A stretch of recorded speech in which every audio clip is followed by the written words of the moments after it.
Welcome to Samba Samba. Enjoy the video. In this video, I will show you how to fix your Nissan Versa door handle. We'll start by gathering a few basic tools.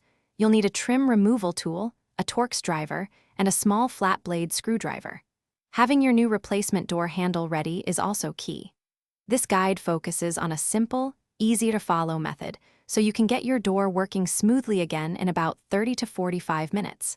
Let's get started right away. Now, let's begin by carefully removing the small plastic cover, often found on the door's edge or near the handle. Next, locate the Torx screw inside the exposed hole. It's usually a T27 size. Loosen this screw, but remember it's often a captured screw, so it won't come all the way out.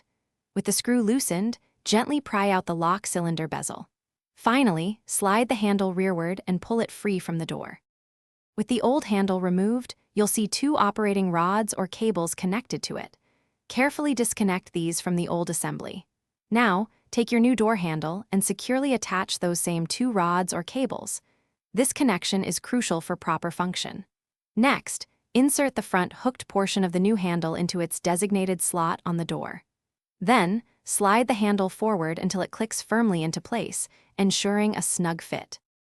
For our final steps, carefully reinstall the lock cylinder bezel, pressing it firmly until it snaps into position.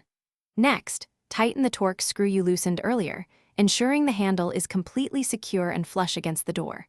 Don't forget to replace the small plastic cover over the screw access hole for a clean finish. Finally, test your newly installed door handle multiple times from both the inside and outside to confirm it operates perfectly. Great job! Thanks for watching. Consider subscribing if we helped you.